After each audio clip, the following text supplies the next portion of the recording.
Hello. आज का question आया है लकोरिया का दवाई। Leucorrhoea mean वजाना discharge. मैं कोशिश करूंगा आपको इजी लैंग्वेज यूज़ करूं इसको हर कोई अंडरस्टैंड कर पाए ये क्या है, क्योंकि बहुत लोगों को ये क्वेश्चन आता है लकोरिया पे और काफ़ी वो वरीड होते हैं। आया कि उनको वरीड होना चाहिए कि नहीं, ये बैक्टीरियास हैं या फंगस हैं, या उनको होम रेमेडी चाहिए या उनको डॉक्टर की ज़रूरत है। इस पर बात करते हैं और सम टाइम ये काफ़ी डेंजर भी हो सकते हैं।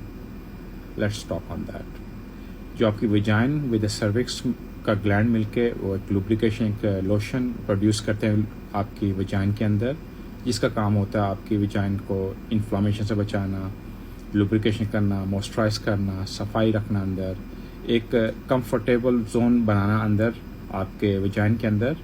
और ये सेम ये ऐसे काम करता है लाइक जो आपके मुंह के अंदर थूक हो गया, उसका भी यही काम होता है कि वो आपको अंदर सूखे ना, अंदर मॉइस्चराइज से एंटीबैक्टीरियल का काम करता है। ये सेम ऐसे ये भी काम करता है।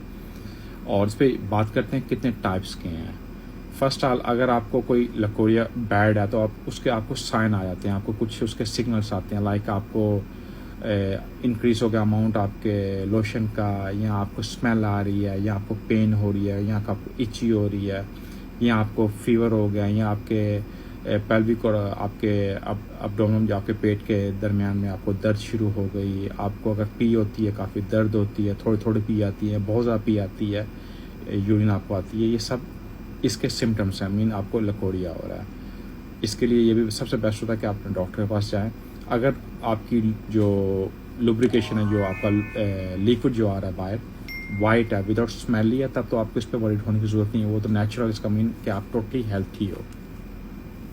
ये नंबर एक टाइप होगी, टोटली हेल्थी होता है। इसका समटाइम ये भी होता है कि आप वरीड हो जाते हो कि आपके जब पीरियड्स के बाद आपका जो लोशन सोल्यूशन या लुब्रिकेशन जो भी बोलते हैं वो काफ़ी पतला हो जाता है, तो इस पर आपको वरीड नहीं होना चाहिए। नेचुरल ये आपकी बॉडी ऐसी होती है।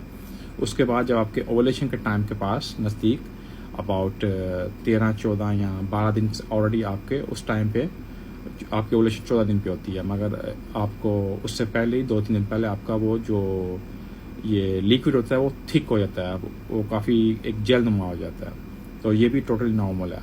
अगेन आफ्टर सम डेज जब आपके अगेन पीरियड का टाइम होता है, तब अगेन आपको आपके ये लुब्रिकेशन का अमाउंट बढ़ जाता है, वो ज़्यादा अमाउंट में आते हैं, और वो भी वाइट होता है, विदाउट स्मेल ही होता है। ये भी नॉर्मल चीज़ है, ये सब नॉर्मल है, तो ये टोटली नॉर्मल है, इस पर आपको वरीड होने की कोई ज़रूरत नहीं।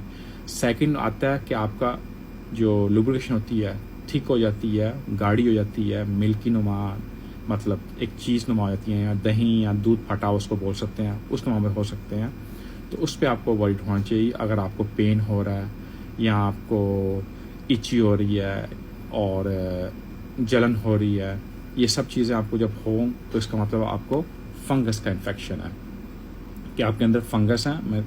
ये लकोरिया के भी ये डिफरेंट टाइप्स हैं, तो इस पे आपको फंगस के लिए अकॉर्डिंग फंगस मेडिसिन चाहिए, क्योंकि सम टाइम आप लोग खुद भी आप अपने टोटके करते हो, फंगस के लिए आप एंटीबायोटिक ले रहे हो जो इस चीज़ के लिए काम नहीं करते, या आप एंटीबायोटिक्स की जगह फंगस की मेडिसिन ले रहे हो। तो इसलिए वेरी इंपॉर्टेंट कि आप अपने डॉक्टर से रब्ता करें, वो प्रॉपर आपको बताएं कि आपको क्या है, कौन से टाइप है, तो उसके लिए कौन सी मेडिसिन लेनी है। फिर मैं ऊपर लिख दूंगा फंगस और उसकी बैक्टीरिया की मेडिसिन। तो आपको बेस्ट वे है कि आप अपने डॉक्टर से जाएं, और हमेशा फीमेल को अपने गायनेकोलॉजिस्ट के साथ हर 6 माह में या साल में 2 बार जाना चाहिए, इवन उनको कोई सिम्टम्स हैं नहीं हैं, क्योंकि इस पर वेरी इंपॉर्टेंट उनकी हेल्थ और उनकी फैमिली की health is very important that. ये हो गई सेकेंड टाइप। और थर्ड टाइप होगी, थर्ड टाइप में आपको आता है like white, yellow, grey type का होता है लिक्विड। उसमें भी आपको काफ़ी पेन होती है, काफ़ी इची होती है, स्वेलिंग हो जाती है आपको, और इसमें आपको काफ़ी अनकंफर्टेबल भी होता है। ये मतलब ये आपको बैक्टीरिया है, मगर इसमें भी आपको फिर एंटीबायोटिक लेने पड़ेंगे जो डॉक्टर रिकमेंड करेगा। नॉर्मली इसको जनरल मैप पे भी यहाँ पे लिखा हुआ है, मैं आपको देख सकते हैं कौन से एंटीबायोटिक्स जो काम करते हैं इसके लिए। फिर मैं आपको ये बोलूँगा हमेशा डॉक्टर के पास जाएं। ये होगी थर्ड टाइप। फिर फोर्थ टाइप आती है जब आपको येलो ग्रीन होता है, और येलो ग्रीन में आपको काफ़ी स्मेल आती है, काफ़ी पेन होती है, इन्फ्लामेशन होती है, और इसमें आपको ये होता है कि मीन कि आप यू कैन फील दैट कि आपको काफ़ी स्मेल आ रही है, यू नॉट ओके। तो इसके लिए भी ये भी आपको बैक्टीरिया होते हैं, तो इसके लिए भी आपको इसको शायद आप ना देख पाए, मगर डॉक्टर आपके लिए कुछ देख के उसको कलर का पता चल जाता है कौन से कलर में क्या है, क्योंकि समटाइम आपके लिए आप देखते हैं सेम कलर होता है आपके लिए। तो ये हो गया। इसके अलावा फिर दूसरी फॉर्म आती है जिसमें आपको स्मेली येलो विथ थोड़ा सा आपको खून दिख रहा होता है, ब्लड आया होता है, रेड दिखता है। तो उसके लिए वो भी बैक्टीरिया ही होते हैं, मगर समटाइम वो आपको कैंसर भी आपका जन्म ले रहा होता है अंदर। तो आपको ये भी देखना है कि आप इस चीज़ जब हो तो आप अपने डॉक्टर के पास जाए। मैं हमेशा आपको ये रिकमेंड करूँ, डॉक्टर इज़ मोस्ट इम्पॉर्टेंट, जो डिसाइड करेगा आपको कौन सी मेडिसिन चाहिए। घर में खुद टोट के मत अप्लाई कीजिए। और अगर इवन आप सही हैं एवरीथिंग, मैं आपको ये भी बोलूँगा टाइम टू टाइम ये आपको मैं एक रिकमेंडेशन करूँगा, प्रोबायोटिक्स जो ओब्लो आते हैं जो आप अपने वजाय में डालते हैं, आपको 6 माह में 6 मंथ में उसको भी एक बार यूज़ करना चाहिए प्रोबायोटिक्स। वो आप किसी भी केमिस्ट से जाके बाय कर सकते हैं। उनका क्या काम होता है, वो एक हेल्थी बैक्टीरिया लेकर आते हैं जो अंदर फाइट करते हैं बैड बैक्टीरिया के साथ, और वो माहौल पैदा करते हैं, वो फ्रेंडली बैक्टीरिया होता है कि आपकी विजाइन हेल्थी रहे। ये इंपॉर्टेंट है। इसके अलावा मैं आपको रिकमेंड करूँगा आपकी हेल्थ मेंटेन रखने के लिए कि आपको हर 4 या 5 घंटे पर अपने पैड या टैम्पर्स को चेंज कीजिए। कंटिन्यू आप इसको मत यूज़ कीजिए, क्योंकि कंटिन्यू यूज़ करने से इसमें ज़्यादा बैक्टीरिया इन्फेक्शन और आपको वर्स करेंगे। आपको लॉन्ग टाइम लगेगा आपको हेल्थी होने के लिए।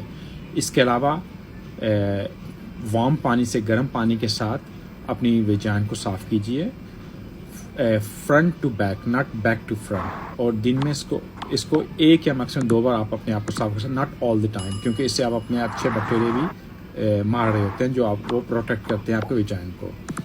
इसके अलावा आप अगर आप रिलेशन कर रहे हैं पार्टनर के साथ, कोई प्रोटेक्शन यूज़ कीजिए, कंडोम वाइज यूज़ कीजिए। और ये भी इंपॉर्टेंट चाहिए कि आपको अपने पार्टनर की हिस्ट्री की बात होना चाहिए कि वो आपका पार्टनर डिफरेंट के साथ रिलेशन तो नहीं कर रहे, या उनकी हिस्ट्री क्या है, या आपकी डिफरेंट पार्टनर चेंज नहीं कर रहे। ये is very important for that. इसके अलावा आप हाइड्रेट रखें अपने आप को, प्रॉपर स्लीप कीजिए। जब स्लीप करेंगे आपका इम्यून सिस्टम बिल्ड होगा, और जब इम्यून सिस्टम बिल्ड होता है डिफेंस सिस्टम एक्टिव होता है, तो आपकी बॉडी खुद फाइट करती है अगेंस्ट बैक्टीरिया, फंगस, कोई भी ऐसी इलनेस हो।